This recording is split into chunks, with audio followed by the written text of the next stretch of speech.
Assalamualaikum warahmatullahi wabarakatuh. Bella kita melanjutkan perkuliahan kita mata kuliah rekayasa irigasi. Pertemuan ketujuh, desain saluran irigasi. Di sini nanti kita akan mempelajari bagaimana mendesain saluran irigasi atau merencana suatu saluran irigasi. Ada berbentuk trapesium, ada berbentuk segitiga, ada berbentuk segi empat, tetapi yang umum di lapangan itu berbentuk segi empat dan trapesium. Pendahuluan. Desain saluran irigasi bergantung pada keadaan setempat. Nah, ini bergantung keadaan setempat. Topografi tergantung dari lahan, kemudian konturnya, yang umumnya berbeda-beda dari suatu daerah ke daerah yang lain. Contoh, perbedaan di daerah kita, di daerah irigasi Kelingi Tugu Beliau dengan di Kumbring, itu berbeda. Kalau di Kumbring, di upper Kumbring itu flat, cenderung flat. Maka alat yang dipakai itu biasanya dia berupa jonder-jonder, beberapa bisa memakai alat berat karena konturnya itu cenderung mendatar. Dikit sekali perbedaan antara titik satu dengan titik yang lain atau konturnya. Ini kalau di kita ada yang berkontur agak rata, kalau daerah irigasi Kelingi Tugu Mulyo, ada yang berkontur tebing-tebing, gitu, tebing-tebing dia itu biasanya pemakaian alat itu agak susah karena tidak rata. Itu biasanya petani-petani panennya menggunakan arit, kemudian menggunakan dos. Hal ini menuntut suatu pendekatan yang luas, yang tergantung setempat. Akan tetapi di sini diberi beberapa aturan dan cara pemecahan secara rinci. Nah, pemecahan itu tadi kata Bapak tadi. Bila perlu diberikan referensi mengenai metode dan bahan konsumtif alternatif. Nah, alternatifnya apa? Ada yang manual, ada yang pakai alat jonder kata Bapak tadi. Desain saluran irigasi yang direkomendasikan didasarkan pada kesesuaian fungsi yang dibebankan kepada bangunan. Fungsi apa? Ada bangunan bagi, bangunan sadap, bangunan utama. Dua, gampang perencanaan dan pelaksanaan. Jadi gampang, bukan menggampang-gampangkan, bukan memudah-mudahkan, tetapi harus ada aturan-aturan teknis yang harus kita penuhi. Gampang operasional dan pemeliharaan. Nah, gampang-gampang dua ini harus ada jalan inspeksi ke daerah-daerah yang ada bangunan-bangunan irigasi tersebut. Makanya di saluran-saluran itu jangan ada menutup saluran inspeksi yang akan mengoperasikan dan pemeliharaan dari saluran tersebut, baik itu trapesium, persegi empat, dan lain sebagainya. Biaya konstruksi dan pemeliharaan. Jadi ada biaya konstruksi dan pemeliharaan. Ini juga bisa jadi penelitian. Terbiasanya petugas operasi dengan tipe bangunan tersebut. Nah, ini dia. Kalau dulu ada petugas-petugas pintu air, tiap hari menjaga pintu air. Bangunan pengukur atau debit, B. Rekomendasi yang digunakan, penggunaan bangunan tertentu didasarkan pada faktor penting antara lain. Kecocokan bangunan untuk keperluan pengukuran debit. Ketelitian pengukuran di lapangan. Nah, jadi pengukuran debit dulu ini, pengukuran debitnya volume dikali luas dikali ini tergantung dari cara kita. Ketelitian pengukuran di lapangan. Jadi harus ada ketelitian bangunan yang kokoh, sederhana dan ekonomis. Nah, ini bagaimana membuat bangunan yang kokoh, sederhana dan ekonomis. Kalau dia tidak kokoh, nanti dia hanyut diterjang oleh arus. Rumus debit sederhana dan teliti. Nah, ini nanti ada rumus-rumusnya nih. Operasi dan pembacaan papan duga mudah. Nah, ini ada papan duga, biasanya kalau ini dekat-dekat dam ini papan duganya. Pemeliharaan sederhana dan murah. Ini yang diperlukan, cocok dengan kondisi setempat dan dapat diterima oleh para petani. Ini tabel perbandingan antara bangunan-bangunan pengukur debit yang umum dipakai. Ini ada alat ukur ambang, Ini yang gambar ini ambang lebar ini. Ini yang bangunannya berbentuk segi empat. Ini keterangannya dianjurkan untuk pengukuran debit jika muka air harus tetap bebas. Ini kemudian ekonomis. Ini yang kedua nih, yang kita tadi alat ukur ambang lebar ini. Yang kedua alat ukur Cipoletti, dia berbentuk trapesium, tidak dianjurkan. Nah, tidak dianjur Cipoletti ini karena mengapa? Karena di samping-samping dari bangunan trapesium ada yang menggunakan segi empat. Ini dua ini, yang bangunannya utamanya ini menggunakan trapesium, sedangkan alat pengukurnya ini berbentuk segi empat. Kenapa tidak digunakan? Karena biasanya ini sampah-sampah akan menyangkut di sini. Kemudian alat ukur parsal. Nah, ini jarang digunakan yang parsal ini. Parsal ada tetapi jarang digunakan.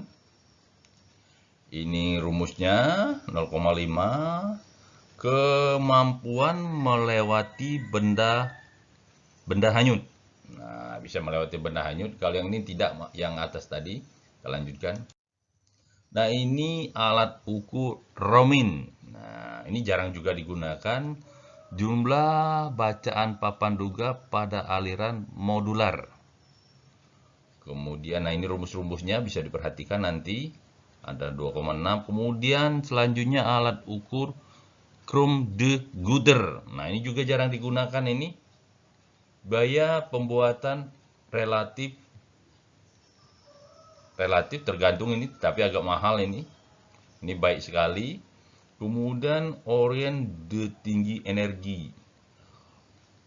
Orvis dengan tinggi energi. Nah, ini juga jarang digunakan ini. Baik ini. Kemudian alat ukur long treat de bloom. Ini ada. Ya, ini lebih ada juga digunakan ini.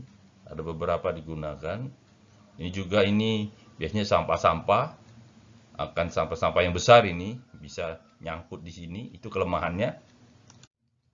Alat ukur ambang lebar.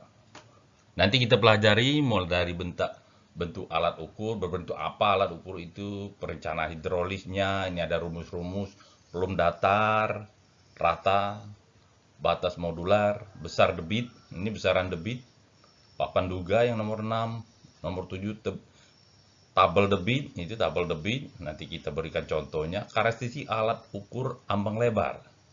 Kemudian 9 kelebihan-kelebihan yang dimiliki alat ukur ambang lebar. 10 kelemahan-kelemahan yang dimiliki alat ukur ambang lebar. 11 penggunaan alat ukur ambang lebar. Nah, ini alat ukur ambang lebar ini tadi sudah dijelaskan oleh Bapak tadi. Ini contoh yang lebih detail. Ini ukur-ukurannya. Ada ambang lebarnya ini di tengah-tengah. Salurannya berbentuk segi empat. Ambang lebarnya juga berbentuk segi empat. Melintang di tengah-tengah saluran. Menghadang air dia. Ini ada muka airnya. Jadi ada 3 muka air. Yang di muka, yang di awal, yang di atasnya ambang lebar. Kemudian yang di hilir ambang lebar. Ini ada rumusnya. Ini alat ukur ambang lebar dengan pemasukan bermuka datar dan peralihan penyempitan. Nah, ini peralihan penyempitan. Itu gambar 2. Ini perencanaan hidrolis.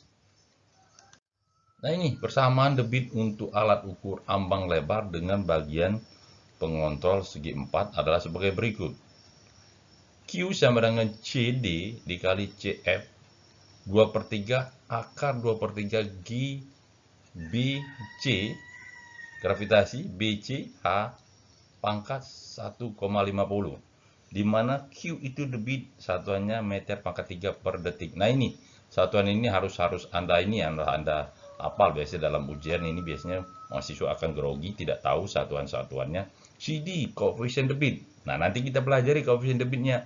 CD adalah 0,93 dikali 0,10 H1 dibagi L untuk 0,1 lebih kecil dari H1 plus L per L lebih kecil dari 1,0. HT adalah H1 bukan HT, adalah tinggi energi hulu, satuannya meter. Kemudian L adalah panjang mercu M. CF koefisien kecepatan datang. Jadi aliran datang itu kecepatannya ini disebut CF, itu kecepatannya. G itu gravitasi, meter pangkat 3 per detik, sama dengan atau mendekati 9,8. Ini berbeda-beda untuk gravitasi ini, tergantung daerahnya masing-masing. Kalau kita cenderung dipakai 9,8, kalau ada yang dibulatkan 9,8 jadi 10, itu tergantung nanti yang di lapangan.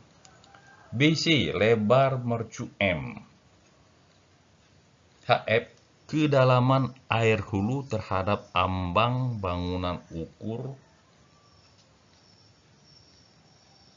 meter, ini satuannya. Harga koefisien kecepatan datang dapat dicari di gambar 2.3 yang memberi harga C untuk berbagai bentuk bagian pengontrol. Nanti kita lihat itu. Nah, ini gambar CF sebagai fungsi perbandingan CD dikali A aksen dibagi A1. Nah, ini gambar perbandingannya. Ini perbandingan koefisiennya.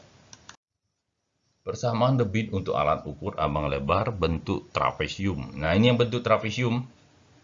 Tadi pernah kita lihat Q sama dengan CD dalam kurung BC dikali YC plus MC pangkat 2 dikali dalam kurung 2G dikali dalam kurung H1 minus YC pangkat 0,5, di mana BC lebar mercu pada bagian pengontrol, satuannya milimeter.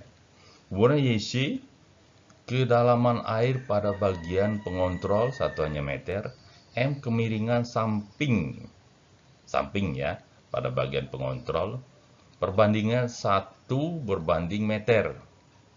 Berbanding M, bukan meter, ini M. Perbandingan ini perbandingan dari trapesium itu. Arti simbol-simbol lainnya seperti pada persamaan 1. Nah, persamaan 1 yang di atas tadi. Nah, ini gambar ilustrasi peristilahan yang digunakan. Ini bagian pengontrol, ini trapesium ini di tengah-tengah yang ini.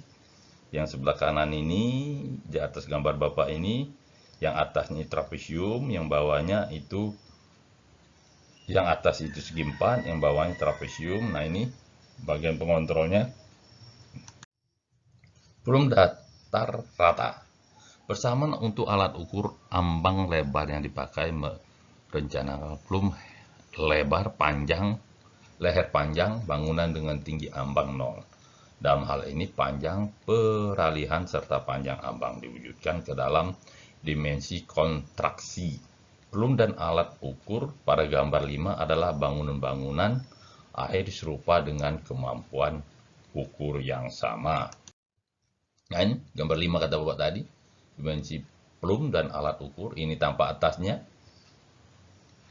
Ini potongannya. Yang sebelah ini juga. Ini berbeda, langsung turun. Kalau ini ada naik sedikit, itu plum yang sebelah kiri. Yang dekat gambar Bapak ini adalah ambang. Batas modular. Batas modular alat ukur ambang lebar bergantung pada bentuk bagian pengontrol dan nilai banding ekspansi hilir. Nanti ada tabelnya. Nah, ini tabelnya. Tabel 2, harga minimum batas modular H1 dibagi H2. Yang di awalnya itu ekspansi vertikal atau horizontal 1 berbanding 0. Ini alat ukurnya pengontrol 0,75, pengontrol 0,70, plum datar rata pengontrolnya 0,74, kemudian ada pengontrol 0,80. Ini perbandingan 1,6. Nah, yang ke 1,6 tertinggi, hampir mendekati trapesium, hampir mendekati segi 4. Ini 1,6 ini. Ini boleh dilihat, nanti diperhatikan pada tabel ini. Ini ada alat ukurnya, plumb dan rata. Ini gambar 6 peralihan hilir. Nah, ini ada 3 peralihan, ya, ada 3 jenis. Ini 1:0, yang ini dibuat lagi, buat kemiringan nomor 2, nomor 3 kemiringan terus. Nah, ini kita lanjutkan. Besaran debit nomor 5. Y sama Q maksimum dibagi Q minimum. Untuk alat ukur segi 4, Y-nya sama dengan 35. Alat ukur trapesium Y-nya sama dengan 55 untuk alat ukur besar dan 210 untuk alat ukur kecil. Pada saluran irigasi, nilai banding itu sama dengan Q maksimum bagi Q minimum jarang melebihi 35. Nah, ini kita lanjut papan duga. Ini pompa duga adalah bagian untuk papan duga adalah bukan pompa, ini papan untuk menandai papan duga dengan satuan liter, detik atau meter kubik. Selain dengan skala sentimeter, ini rata-rata itu skalanya sentimeter papan duga, bukan pompa duga itu. Dalam hal ini tidak perlu tabel debit. Ini gambar bilangan-bilangan pengali untuk satuan-satuan yang dipakai pada papan duga miring. Nah, ini satuan-satuannya. Ini papan duga miring dengan plumb yang berbagai cara. Di ujungnya ini ada peredam arus yang di ujungnya ini. Ini tabel debit. Contoh hubungan antara jarak vertikal, kemiringan samping pada papan duga untuk saluran dengan kemiringan 1:1,5. Ini Q-nya, meter pangkat 3 per detik. Tinggi vertikalnya, jarak kemiringan samping, meter. Ini kita bandingkan 1, 0,2, ini debitnya. Kemudian tinggi vertikalnya 0,117 meter. Kemudian jarak kemiringan samping H1 sama dengan 0,211 meter. Ini bisa lanjut sampai ke 3, debitnya 3. Ini tergantung kecepatan dari aliran, tergantung pengukurannya, tergantung perhitungannya, tergantung hasil debit tersebut. Nanti ada ini tabel debitnya. Ini karakteristik alat ukur ambang lebar. Asal saja kehilangan tinggi energi pada alat ukur cukup menciptakan aliran kritis. Tabel debit dapat dihitung dengan kesalahan kurang dari 2%. Kehilangan tinggi energi untuk memperoleh aliran modular, yaitu hubungan khusus antara tinggi energi hulu dengan mercu sebagai acuan, dan debit lebih rendah jika dibandingkan dengan kehilangan energi untuk semua jenis bangunan yang lain. Sudah ada teori hidrolika untuk menghitung kehilangan energi yang diperlukan ini untuk kombinasi alat ukur dan saluran apa saja. Ini karakteristik alat ukur ambang lebar masih karena peralihan penyempitan yang bertahap gradual. Alat ukur ini mempunyai masalah sedikit saja dengan benda-benda hanyut. Nah, ini tadi benda-benda hanyut, kalau kecil tidak masalah, kalau besar-besar itu bermasalah. Pembacaan debit di lapangan mudah, khusus jika papan duga diberi satuan debit misal meter pangkat 3 per detik. Pengamatan lapangan dan laboratorium menunjukkan bahwa alat ukur ini mengangkut sedimen. Nah, itu kata Bapak tadi, sedimen. Kalau sedimen yang kecil-kecil berbentuk pasir lah, berbentuk kerikil-kerikil, nah masih bisa lewat. Bahkan di saluran dengan alat subkritis. Asalkan mercu datar searah dengan aliran, maka tabel debit pada dimensi purna laksana sebelum dilaksanakan actual drawing dimensi dapat dibuat bahkan jika terdapat kesalahan pada dimensi rencana selama pelaksanaan sekalipun. Kalibrasi purna laksana Demikian juga memungkinkan alat ukur untuk diperbaiki bila perlu. Karakteristik alat ukur ambang lebar.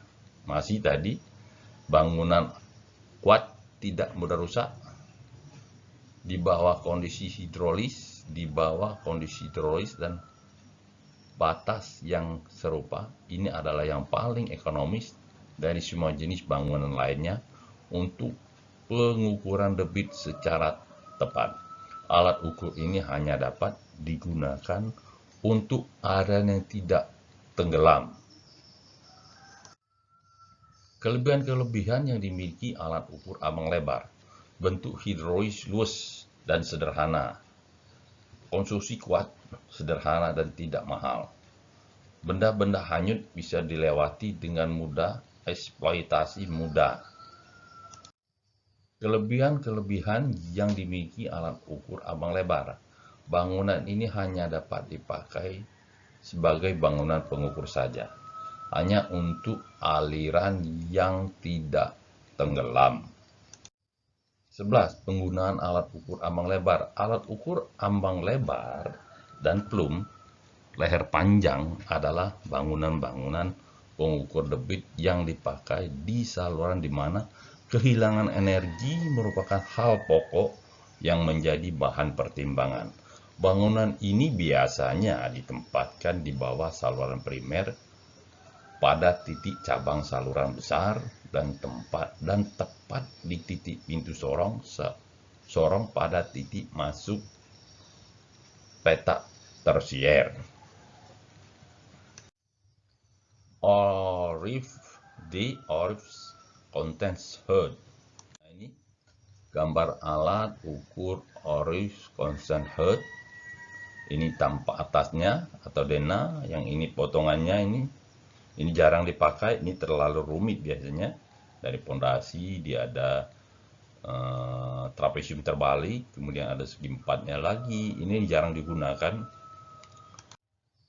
Alat ukur ini terdiri dari kolam penenang muka air dengan dibatasi dengan 2 pintu pengukur muka air, pintu penyadap di hulu kolam dan pintu pengeluar di hilirnya, yaitu dengan pipa. Perbedaan muka air di saluran yang disadap dan kolam dapat dibuat konstan dengan penyetelan kedua pintu tersebut di atas. Ambang atau stil di hilir gorong-gorong pembawa juga berfungsi juga untuk mengontrol muka air di bagian dalam kolam. Alat ukur ini dipasang tegak lurus terhadap saluran yang ada. Sekian, terima kasih. Wassalamualaikum warahmatullahi wabarakatuh.